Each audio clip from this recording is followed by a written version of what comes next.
Bonjour à tous et bienvenue pour cette nouvelle vidéo. On va se demander aujourd'hui qui est le favori entre la France et l'Espagne pour cette Coupe du Monde 2026. Oui, j'ai écarté du revers de la main l'Argentine et l'Angleterre. On va faire un focus sur les deux sélections que j'ai nommées durant cette vidéo. Mais rassurez-vous, si vous êtes fan des Argentins, si vous êtes fan de l'Angleterre, je vais rapidement évoquer leur cas à la fin de la vidéo, puisque évidemment, il y a des choses à dire malgré tout sur eux. Est-ce que vous avez remarqué que les youtubeurs ils commencent souvent les vidéos avec des phrases préconçu. J'ai hésité à commencer la vidéo en disant j'espère que vous allez bien, mais vous pouvez pas répondre. Et j'y pense, hein, parce qu'on est dans un dispositif comme ça qui fait un petit peu live, où on va commenter des trucs, vous avez ma tête en même temps, je tourne via OBS, mais finalement, vous pouvez pas me répondre. Donc je vais pas vous demander si ça va bien. Et d'ailleurs, il y a un podcast que j'aime beaucoup, qui parle de course à pied, où il y a un animateur qui pose la question d'une manière qui me fume de rire. Il dit à chaque fois aux athlètes qu'il reçoit comment est-ce que ça va vraiment. Et il insiste sur le vraiment. Tu vois, en mode c'est son petit truc différenciant. Et ça m'a toujours fait marrer parce que je me suis dit, c'est pas différenciant. À quel moment le mec il va vraiment te répondre à cette question? Tu vois, il va dire, bah là, à vrai dire, je me suis engueulé avec ma femme il y a une heure avant le tournage. Je pense qu'on va divorcer. Et en plus, vu que je bois beaucoup, je pense qu'elle va avoir la garde des enfants. Donc je suis dévasté. J'ai regardé les ponts à proximité pour voir d'où je peux me... Bon bref, je vais arrêter là. Hein. Je vais arrêter de parler comme un supporter allemand et on va revenir au sujet. Alors pourquoi faire ce sujet?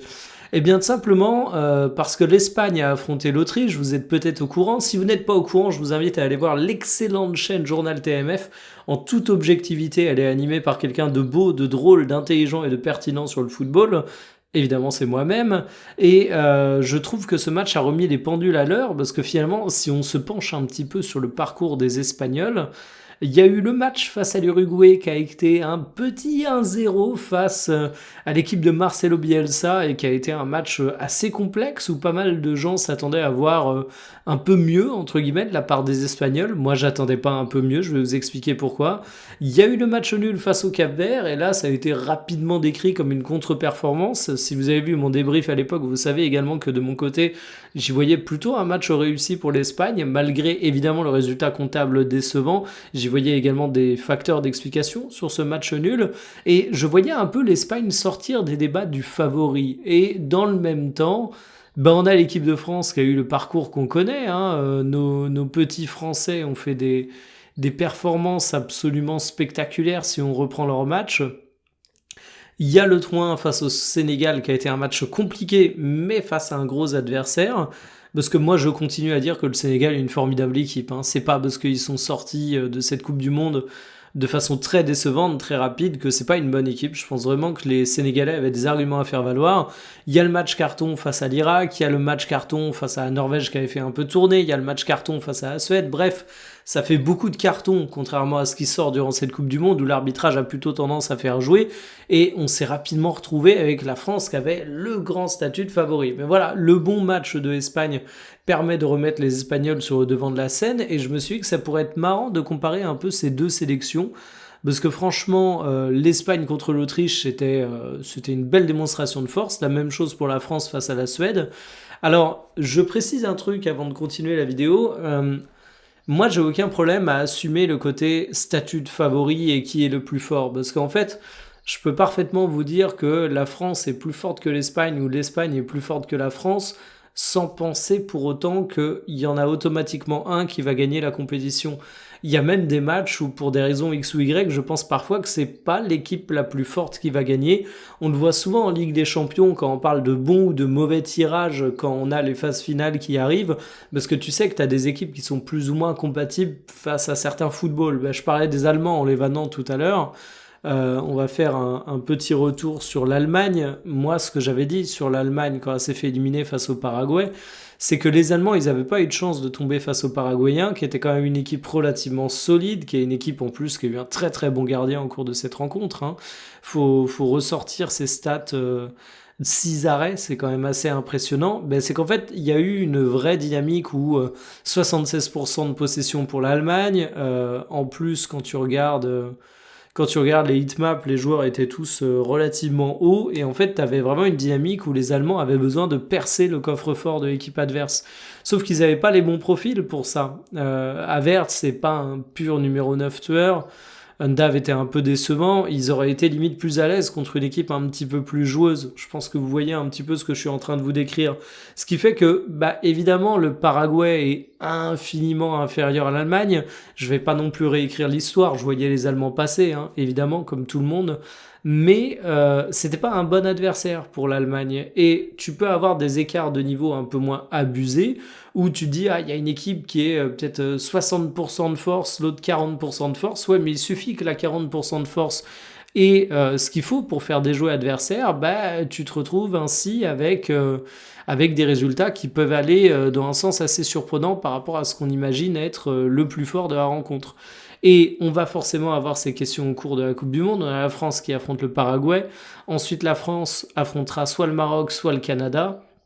Et ensuite, c'est là où on aura la fameuse confrontation potentielle avec l'Espagne. Mais pour ça, il faudra que l'Espagne arrive à se défaire du Portugal. C'est pas gagné.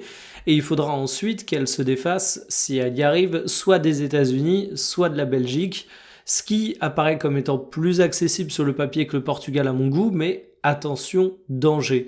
Favori n'est donc pas gagné. Je peux vous dire qu'une équipe est favorite sans dire qu'elle va absolument gagner. Je sais qu'aujourd'hui, on a un peu peur aussi de la superstition. On a un peu peur aussi de passer pour un idiot quand on est français et qu'on dit qu'on est le grand favori, parce qu'il y a le côté... On va passer pour une grande bouche, on va être arrogant, on va se faire foutre de nous. Si jamais, même si vous n'avez pas 100 000 abonnés sur X, si vous balancez un tweet où vous dites que la France est favorite et que vous êtes hyper confiant, il suffit que vous ayez quelques dizaines de followers, que quelqu'un avec un peu d'audience retweet votre post et vous avez passé pour un idiot et plein de gens vont se moquer de vous. Donc on a tendance à ne plus autant assumer ce statut de favori par peur de la superstition, par envie de se protéger, mais en fait dans cette vidéo j'ai envie de casser un petit peu ça. Et déjà, je vais commencer en parlant des favoris aux yeux d'un truc qui est relativement objectif. L'intérêt éditorial est très grand et en plus ça me permet de faire ma sponsor, c'est les codes des bookmakers. Donc je vous présente une partie sponsorisée par Winamax. Vous avez une grosse opportunité qui est poussée en ce moment par Winamax, vous le voyez. C'est la cote x10 pour la France qui se qualifie face au Paraguay. Alors je disais qu'il fallait pas avoir peur d'être favori. Bon, on va pas se cacher derrière notre doigt. La France est évidemment favorite face au Paraguay. C'est une cote avec 10,80. Elle est x10, mais c'est crédité en free bet. Attention, mise max 10 €. Mais ça fait une cote à 10,80. Pour la France qui se qualifie face au Paraguay. Pour les nouveaux joueurs, si vous avez envie de vous créer un compte, je pense que c'est l'occasion à pas manquer. Il y a le lien en description et en plus ça aide la chaîne. Donc vraiment c'est l'offre incontournable, la meilleure en ce moment. Je le dis, je le pense très clairement. Et pour continuer dans la partie sponsor, mais avec un intérêt éditorial très très fort, les favoris c'est les Français. Voilà, là attends. Voilà, je le montre comme ça, parce qu'en fait, je sais pas trop où est placé par rapport à la caméra, vous savez, ça fait un effet miroir.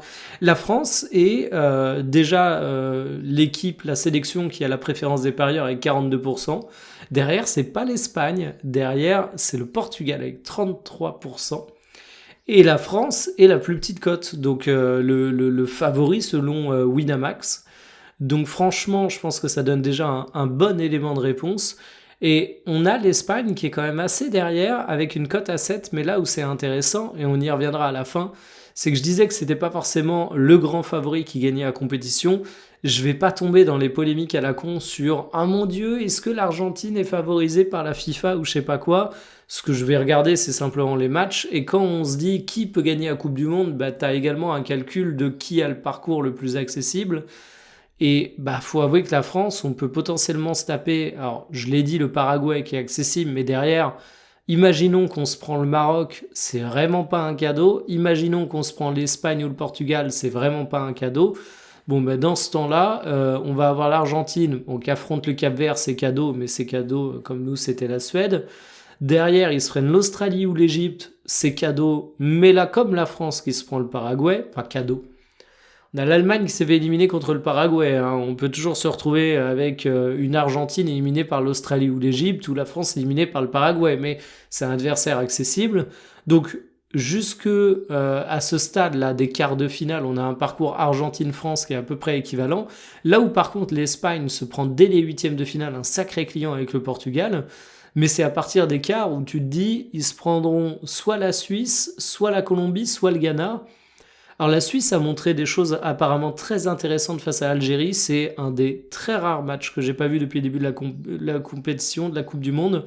Mais j'ai vu la Suisse avant et c'est vrai que la Suisse est une bonne équipe, mais à prendre en quart de finale, c'est assez accessible. Mais par contre, il y aura effectivement une très très grosse demi-finale pour les Argentins, puisque si on prend les pires adversaires sur le papier, tu peux te prendre le Brésil, tu peux te prendre l'Angleterre.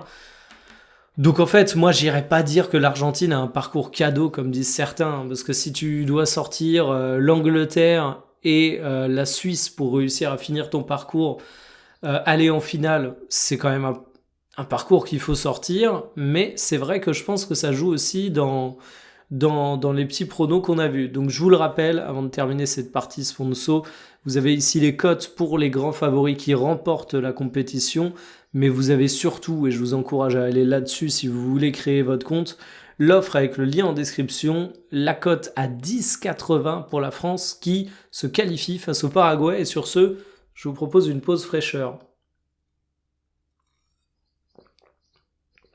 Avec la pub qui reste affichée. Je suis vraiment en mode Coupe du Monde, pause fraîcheur et pub qui reste affichée. Bon, une fois qu'on a dit ça, moi ce qui m'intéresse, et là où cette vidéo elle va véritablement commencer au bout de 11 minutes, mais vous commencez à connaître ces formats, c'est vendredi, je commence à manquer de sommeil, on s'amuse.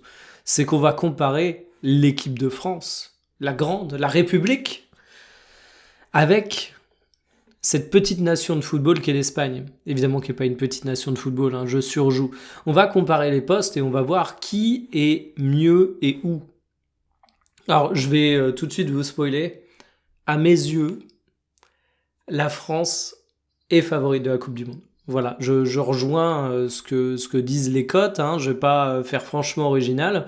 Et je dis pas ça par chauvinisme et parce que je suis français, parce que ce serait une position très confortable que de dire non, on n'est pas favori, et derrière, si on me banne, parce que la France fait une contre-performance, si on me banne parce que la France fait une contre-performance, je m'en fous, je serais content, parce que mon pays irait loin, alors que là j'ai tout à perdre à dire que je trouve que la France est favorite de la compétition, parce que si la France fait une contre-performance, non seulement je suis dégoûté parce que je suis français, mais en plus je me fais vanner.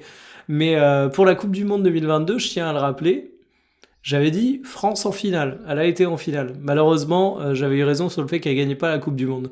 Là, je pense qu'on va aller au bout. Et je m'explique. Alors, France comparée à l'Espagne, parce que c'est le petit jeu. Oyarzabal est un attaquant que je trouve particulièrement intéressant avec l'Espagne. Alors, c'est assez marrant, Oyarzabal, parce que, en fait, on s'est retrouvé avec ce match face au Cap-Vert qui a fait énormément parler. Où Oyarzabal touche, alors non, c'est dans les dribbles qu'on voit les ballons toucher, c'est pas très intuitif, il touche 25 ballons, mais il connaît un match où déjà 5 tirs, 0,5 expected goals, aucun but, un match qui était ignoble, mais derrière en fait il a vraiment été bon. Ça a été compliqué aussi face à l'Uruguay, mais en fait faut revoir, j'en parlais, le match face à l'Uruguay. L'Uruguay a été couteau entre les dents, l'Uruguay a été une équipe que j'ai trouvée absolument détestable.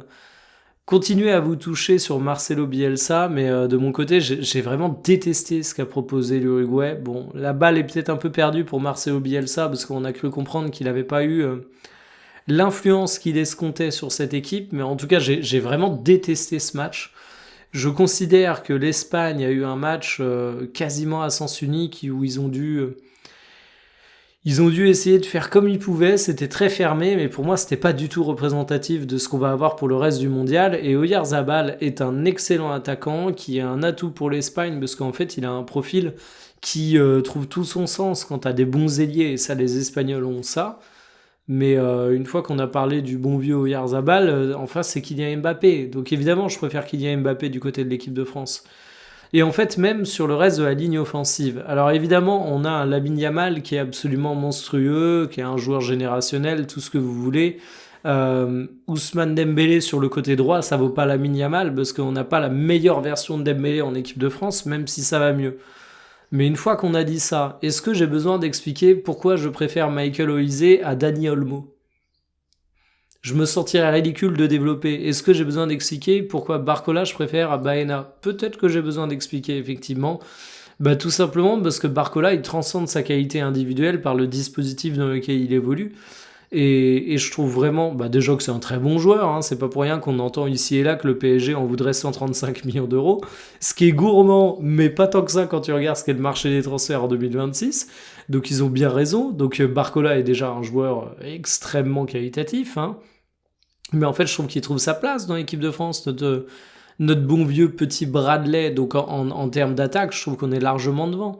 Je trouve qu'on est largement devant les Espagnols, parce que finalement, donc oui, 2 buts pour Barcola, avec notamment sa très très bonne entrée qu'il a fait avant de gagner sa place de titulaire.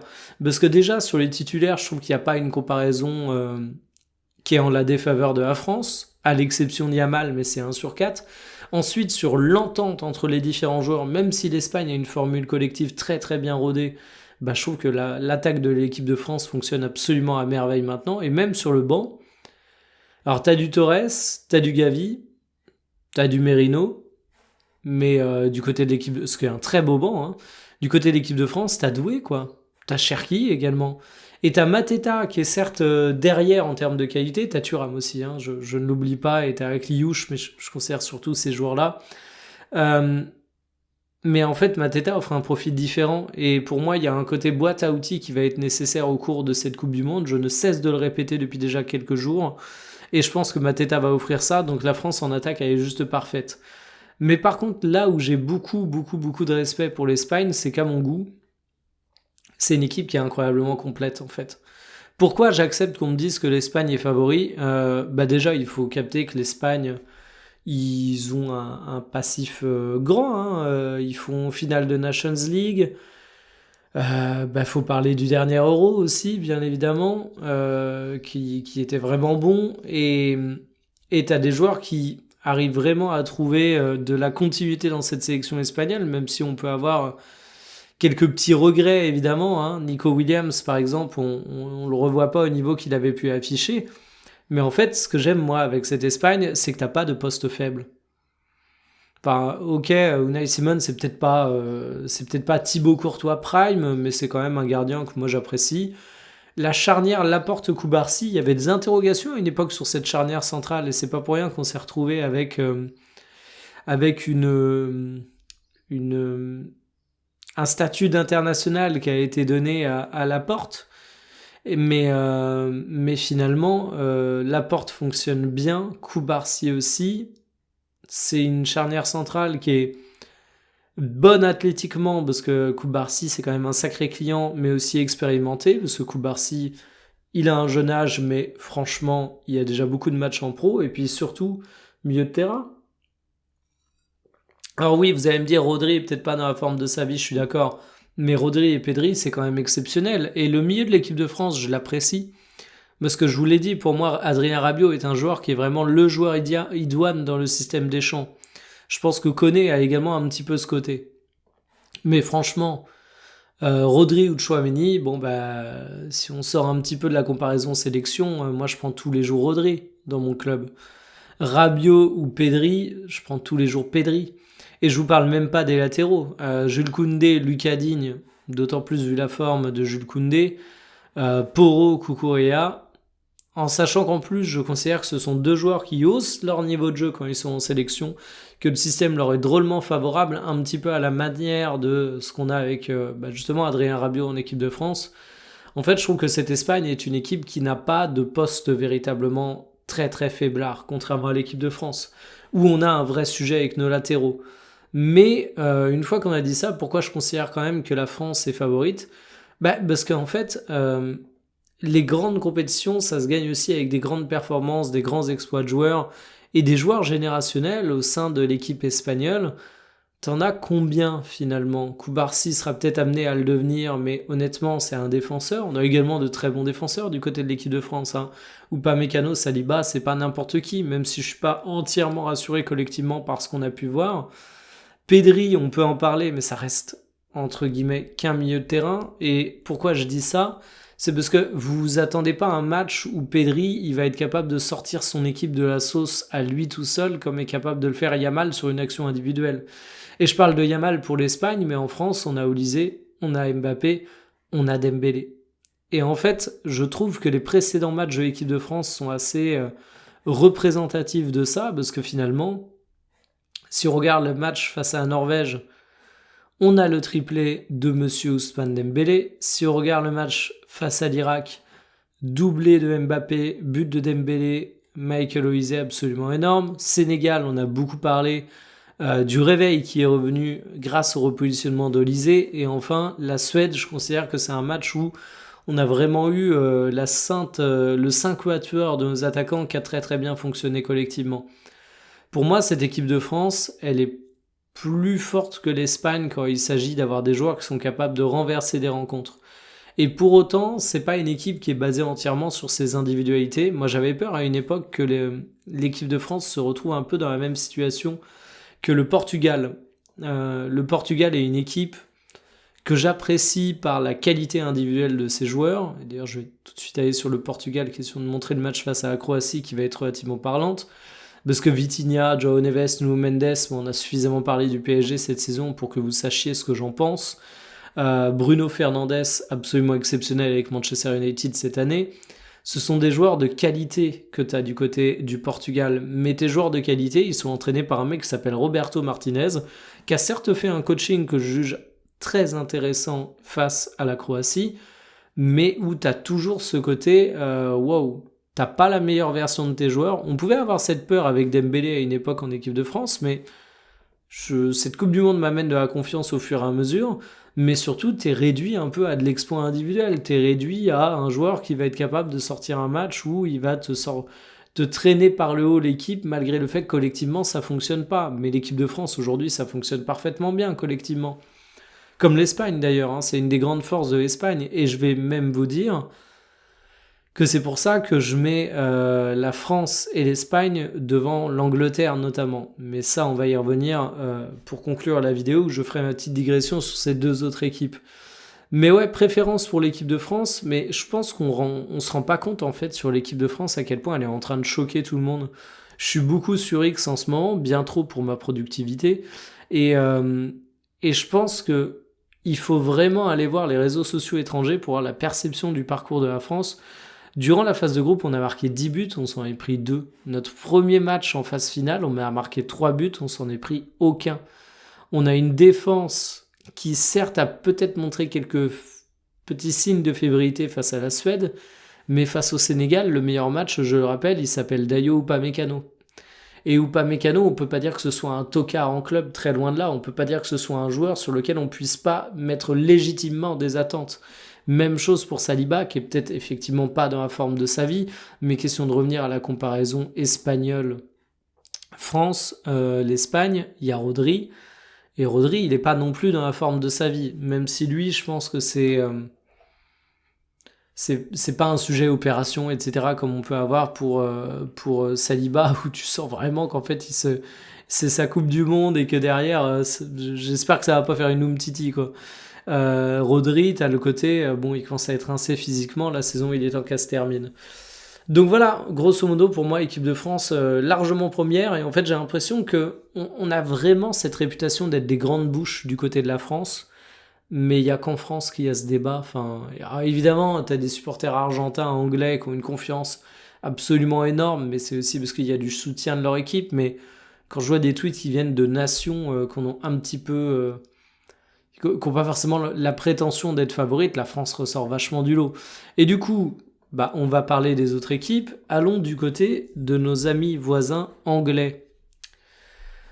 Alors les Anglais, moi je le redis, hein, le facteur qui change, c'est un sélectionneur top qui s'appelle Thomas Tuchel. Vous connaissez mon amour pour Thomas Tuchel. Et moi, ma grande tech, c'est que on a beau dire que Southgate est arrivé à des choses avec cette Angleterre, Southgate n'a jamais été à la fois le tacticien mais aussi le meneur d'hommes suffisamment compétent pour mener cette Angleterre. Et d'ailleurs, même ce match foireux là face à la République du Congo, République démocratique du Congo, est une bonne preuve que moi je crois pas mal en Tourelle, parce que coaching gagnant, hein, j'ai beaucoup parlé du Portugal, de Martinez qui a fait un coaching gagnant, mais il fait rentrer Anthony Gordon après l'avoir sorti de son 11 titulaire, Et c'est vrai que moi j'avais pas mal envie de voir Rashford. Bon ben Anthony Gordon, double passeur décisif et franchement son entrée est plutôt intéressante. La confiance qui est réitérée envers Harry Kane. Alors j'ai vu des personnes dire ah, Harry Kane il fait un match où il rate et il marque les 2 dernières minutes, enfin les deux, 86e, 75e, et ça fait tout oublier. Ouais mais Harry Kane il sort pas en fait. Et je sais que ça c'est un truc que certains ont du mal à comprendre, hein, mais 4 matchs, 89 minutes de moyenne. Cristiano Ronaldo, il sort par exemple avec le Portugal. Je reprends le match du Portugal face à la Croatie. Cristiano Ronaldo, il joue 81 minutes. Alors vous allez me dire, c'est sexy parce qu'il n'a pas le même âge, etc. Oui, mais Cristiano Ronaldo, jusqu'à présent, il jouait tout. Et, euh, et en fait, le fait de garder Harry Kane sur le terrain, c'est vraiment un très bon choix. Et c'est pas forcément le truc automatique. Et en fait, cette Angleterre, j'y vois une équipe qui a des qualités individuelles absolument monstrueuses. Declan Rice, dans le genre un petit peu fatigué, il peut se poser là aussi. Mais franchement, Declan Rice, Anderson, c'est une doublette que je trouve absolument exceptionnelle. En fait, je suis en train de me dire ah, j'ai fermé Espagne. Retournons chez nos amis espagnols. Espagne-Autriche, on est là. Bon, Rodri, je suis peut-être un peu sévère avec sa forme actuelle. Ok. Mais du coup, la doublette Pedri-Rodri, exceptionnelle. La seule doublette qui, pour moi, au cours de cette Coupe du Monde, peut lutter, c'est la doublette Rice-Anderson. Et on peut me parler à la limite du milieu du Portugal, mais ça joue tellement mal avec Roberto Martinez que Vitinha, João Neves, c'est censé être de l'or en barre. C'est peut-être celle que je préfère dans l'absolu, en fait. Mais bon, Vitinha et João Neves au Portugal, c'est une Ferrari que tu mets sur un terrain de motocross, quoi. J'ai envie de dire que je perçois un petit peu comme ça. Et l'Angleterre, Anderson et Rice, je vous avais fait une news mercato sur Anderson pour dire à quel point moi c'était pas le montant de transfert qui me scandalisait le plus, même s'il est évidemment très étonnant et très anglais-anglo, entre clubs de première ligue, on va dire. C'est vraiment une doublette très efficace, mais est-ce que j'ai été rassuré par la ligne défensive des Anglais? Quand on parlait de l'Espagne, je vous disais à quel point je trouvais qu'ils étaient complets. La France, on a une petite lacune sur les latéraux. Waouh, ce match face au Congo, moi franchement, les Anglais, ils m'ont tous fait peur, hein. Et même les matchs où tu arrives à faire un petit peu de clean sheet, est-ce que j'ai été particulièrement rassuré par la charnière anglaise? Non. Face à la Croatie, est-ce que j'étais particulièrement rassuré? Non. Et il y a Pickford, hein, on va pas se mentir, Pickford, c'est quand même pas le gardien de l'année, quoi, hein.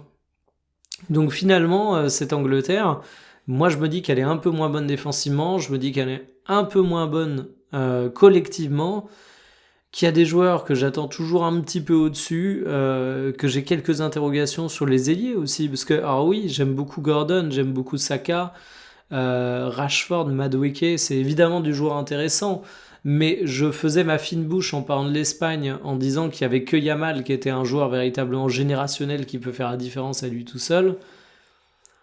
Du côté de l'Angleterre, Gordon n'est pas un joueur générationnel, c'est pas un joueur qui peut changer une rencontre à lui tout seul. Rashford, c'est la même chose, Madueke, c'est la même chose.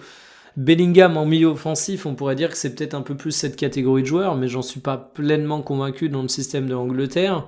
Et Harry Kane, ça reste un numéro 9 qui va avoir besoin d'être servi, parce que certes, il dézone, hein, énormément, toujours, hein. Moi, vous connaissez ma texte sur Harry Kane, numéro 9 avec une âme de numéro 10, mais il n'est pas si influent que ça dans le jeu de l'Angleterre. Finalement, le mec que je juge le plus susceptible à la limite serait Saka, mais Saka en Angleterre, particulièrement sous Thomas Tuchel durant ce mondial, bon, bah voilà, hein, 4 matchs, débuté 1, 34 minutes de moyenne, je pense qu'on peut le sortir de l'équation. Et puis allons du côté de nos amis les Argentins. Je crois que je vais le... Hop, Argentine. Du côté de nos amis les Argentins. Alors, je vais vous avouer un truc. Shame on me. Alors que l'Argentine est sur 3 victoires jusqu'à présent. J'imaginais un peu les Argentins décevoir. Voilà. Vous en pensez ce que vous voulez. Je suis dans l'erreur, bien évidemment. Mais je pensais qu'on allait voir les Argentins choquer un peu. Et finalement, bah, on a une Argentine qui tourne plutôt bien, hein. On a eu l'entrée de Léo Messi à la 60e à la place de Lautaro Martinez qui a été buteur et qui ne cesse de marquer des buts. mais assez intéressant qu'il ne soit pas titularisé là, parce que tu vois quand même que Scaloni a une certaine approche de gestion de son talent argentin, ce qui est intéressant quand tu compares à Roberto Martinez et le Portugal. Sans même parler de Guéguerre, Messi, Cristiano Ronaldo, je vous laisse ça. C'est plutôt la relation que tu as avec ton sélectionneur et la force du sélectionneur, les choix du sélectionneur que je trouve ici assez intéressant. Et au-delà de ce match face à la Jordanie, qui était peut-être pas le plus spectaculaire, on va le concéder, c'est quand même des résultats assez solides. Match face à l'Algérie où il y a eu la fameuse polémique sur Léo Messi, est-ce qu'il devait être sanctionné ou pas. Zidane qui fait pas le match de l'année. Face à l'Autriche, une nouvelle fois Messi absolument incontournable. Et en fait, ce qui tourne bien avec cette Argentine, ce qui fait que je peux comprendre qu'on lui mette ce statut d'équipe favorite, même si pour moi c'est deuxième chapeau, c'est qu'on a le Messi qui est le joueur clutch que je vous décrivais. Et moi je suis désolé, je le redis, mais une Coupe du Monde, ce genre de joueur est vraiment très très important. Mais en même temps derrière, Enzo Fernandez, on peut ne pas l'aimer pour plein de raisons, mais c'est un très bon milieu de terrain, McAllister aussi. De Paul en mode sergent qui vient casser des têtes, ça marche bien. Milieu de terrain, tu vas avoir du Almada, mais tu as aussi quelques solutions de banc. J'aimerais bien voir Leandro Paredes dans un match international à très grande intensité. J'aime beaucoup Paredes, mais je dois avouer que ce souhait est teinté de malveillance. T'as des solutions en attaque, c'est effectivement une bonne équipe. Mais une fois qu'on a dit ça, alors c'est un peu bête, parce que vous allez me dire que ma remarque, je pourrais exactement la faire pour l'équipe de France. Quoique, il y a eu le Sénégal. Mais j'aimerais bien voir l'Argentine face à une très grosse adversité. Parce que pour moi, l'Autriche, c'était pas vraiment le cas. C'est pas pour rien que l'Espagne a autant remis les pendules à l'heure face aux Autrichiens. Et honnêtement, il y a 3 buts, mais il y a une domination qui fait que tu donnes pas l'heure. Mais l'Argentine, ouais, l'Autriche, pas fou. La Jordanie, pas fou. L'Algérie, pas fou. C'est quand même une équipe où je me dis, je suis curieux de voir ce que ça va donner face à des grosses rencontres, notamment du côté de la capacité pour Léo Messi à s'en sortir face à des joueurs stars en face, en défense, qui seront un peu plus qualitatifs, parce qu'en fait, Messi, comment expliquer ça sans avoir l'air d'écorner la légende? Bon, je prends pas de pincettes pour Cristiano Ronaldo, je vais pas prendre de pincettes pour Léo Messi. Léo Messi, il y a beaucoup de personnes qui sont en mode « Ah, regardez, il a toujours ce talent, cette technique, son sens de la finition. » Messi, il l'aura toujours à 75 ans, ça. Ah, évidemment, je force en disant 75 ans. Mais Messi à 40 ans, Messi à 45 ans, Messi à 50 ans, tu le mets sur un terrain de football, il sera toujours capable de faire ça, en fait. Même tu regardes des matchs caritatifs, tu vas avoir Zidane qui va être sur le terrain et qui va s'amuser à faire deux trois petits gestes, et tu vas dire waouh, Zidane, c'est toujours Zidane, quoi. Et pourtant, Zidane n'est pas Messi, malgré l'immense respect que j'ai pour la légende française. Et en fait, ce qui fait que, quand même, Zidane, au bout d'un moment, oui, il pourrait pas être titulaire au Real Madrid en 2026 en tant que joueur, c'est que dès qu'il y a des défenseurs un peu costauds devant, dès qu'il y a un peu d'adversité, évidemment, le côté génie technique, il est toujours là, mais ça tiendrait pas dans un match de très très haut niveau. Je suis pas en train de vous dire que Léo Messi a le niveau de Zidane actuellement, mais en fait, je pense que vous avez compris là où je voulais en venir, c'est que Messi, il s'amuse face à face à cette défense jordanienne. J'ai pas de qualificatif pour pas être trop méchant. C'est pareil, l'Autriche, à la base, c'est un emploi fictif du Real Madrid qui se termine. Danso, on le voyait très haut à une époque, on s'est rendu compte que la climatisation était relativement forte. En fait, t'as pas eu d'adversité défensive absolument majeure pour Léo Messi, et je suis curieux de voir s'il peut toujours se maintenir à ce niveau-là, face à une très très grosse équipe. Si je reprends un petit peu les phases d'élimination directe, il y a un match qui m'intéresse moi tout particulièrement, c'est la Suisse, parce que la Suisse, alors en plus on m'a dit que, oh là, je suis perdu avec ces raccourcis et tout, excusez-moi. On m'a dit, j'ai pas vu le match, je le redis, mais que Akanji et Elbedis avaient fait un très très gros match face à l'Algérie. Et moi, c'est une paire de centraux que je considère comme étant vraiment intéressante, qui d'ailleurs fait statistiquement... Alors les notes SofaScore, ça vaut ce que ça vaut, on est d'accord. fait des matchs qui sont réussis, mais surtout, en fait, qui, 30 ans, 29 ans, sont dans la fleur de l'âge pour les défenseurs centraux. Ils sont à la fois expérimentés, ils sont à la fois toujours bons athlétiquement, et vraiment, moi j'ai bien aimé ce qu'a produit la Suisse défensivement au cours de ses précédentes rencontres, face au Canada, face à la Bosnie, face au Qatar. C'est pas du clean sheet, mais paradoxalement, ça a pu plus m'impressionner. Donc je suis vraiment curieux de voir ce que va faire l'Argentine si jamais elle a l'occasion d'affronter cette Suisse. Parce que pour moi, c'est un adversaire, hop là, vous avez vu mon... Il n'y a rien de secret, hein, vous avez vu mon conducteur. C'est un adversaire qui va m'intéresser particulièrement. Et question de boucler la boucle dans cette vidéo qui finalement a tout bousillé sa structure par rapport au thème initial, vous avez vu dans mon conducteur que je voulais parler d'Espagne-Portugal. Espagne-Portugal que j'ai fait sauter un petit peu dans mon conducteur, que j'ai oublié d'évoquer. J'en parle 2 mots pour conclure la vidéo. Moi, ce qui va m'intéresser avec cette Espagne et ce Portugal, c'est que le Portugal, j'ai fait un tweet en disant le Portugal, c'est un potentiel individuel de folie, mais ça joue comme de la merde, mais ça peut sortir n'importe qui. C'est beaucoup de mais, hein. En fait, au départ, je suis optimiste, après je suis pessimiste, après je suis optimiste. Ben, c'est un peu ça que je vais avoir contre l'Espagne. Et je me dis, je suis très très curieux de voir ce match, parce que, alors ça se trouve, si les choses se déroulent telles que j'imagine qu'elles doivent se dérouler dans un monde rationnel et logique, l'Espagne sera au-dessus dans quasiment tous les compartiments du jeu, et tu vas te rendre compte que oui, il y a du talent du côté du Portugal, mais que le projet collectif est défaillant et que c'est une grande limite. Ça, c'est si c'est la partie rationnelle. C'est ce que je pense. Mais, bah, en fait, une fois qu'on a dit ça, je pense que je vais enfoncer une porte ouverte et qu'on sera tous d'accord en disant qu'on imagine quand même bien un match où le Portugal y résiste, où l'Espagne n'arrive pas à plier les choses, et où à un moment, tu as un éclair de génie de Bruno Fernandes, de Leao, de Cristiano Ronaldo, de je ne sais quel attaquant du Portugal, avec derrière une équipe qui peut vraiment être chiante à jouer et qui finalement peut mettre en difficulté les Espagnols. Moi, j'attends beaucoup ce match parce qu'en fait, le Portugal, s'il s'était pas tapé l'Espagne aussi tôt dans la compétition, j'aurais limite senti un peu le scénario à l'Euro 2016, alors avec un parcours un peu moins chaotique peut-être, mais dans le sens où équipe qui n'impressionne pas et qui à la fin va soulever le trophée. Mais là, je pense que ça va être un excellent test pour ces deux sélections.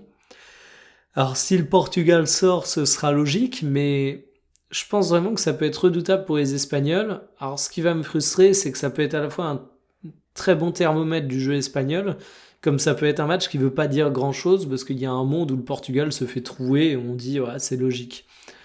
Donc voilà, pour conclure cette vidéo qui est partie un petit peu dans tous les sens, mais au moins ça vous aura fait une vue complète sur pas mal de sujets. Équipe de France favorite pour moi de cette Coupe du Monde. On peut évidemment épiloguer en disant qu'il y a des adversaires redoutables, et je suis d'accord, hein, clairement. Moi, vous aurez compris un petit peu ma logique. Hein. J'ai l'Espagne et la France que je mets toutes les deux en chapeau 1. Derrière, dans les challengers, je vais vous mettre l'Argentine, je vais vous mettre l'Angleterre, même devant l'Argentine. C'est mes deux chapeaux 2. Et derrière, en chapeau 3, j'ai des équipes comme le Maroc. Très très bonne équipe du Maroc.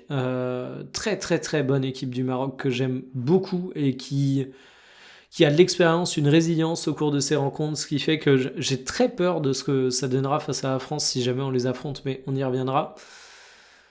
Derrière, États-Unis-Belgique, non. Non. Pour moi, on va voir si les États-Unis qui courent vite ou les Belges où Rudy Garcia est bouffi d'orgueil et arrive à faire passer des Français pour des grandes gueules, même quand ils sont pas en France. On verra ce qu'arrive à faire cette Belgique, mais je les mets pas, je les mets pas au niveau du Maroc, par exemple. Le Mexique, j'aime bien le Mexique, mais ça tombe contre l'Angleterre. À voir s'ils peuvent créer la surprise. Norvège, je les mets un peu en dessous le Brésil. Le Brésil, c'est pas non plus une équipe qui m'impressionne particulièrement. Je mettrais peut-être aller avec le Maroc, et encore, je préfère le Maroc. Et les Suisses, j'en ai parlé tout à l'heure. Australie, Égypte, ai-je besoin d'épiloguer là-dessus ? Ça va se faire broyer par l'Argentine, à mon sens. Voilà, c'était un peu la petite revue pour terminer la semaine. J'espère que vous avez kiffé cette vidéo qui partait un petit peu dans tous les sens, mais ça permettait de faire une petite prise de température du mondial. très mal titré, très mal anglais, mais c'est parfois dur d'angler les vidéos. J'espère quand même que vous aurez passé un bon moment, je vous souhaite un bon week-end de match. Salut.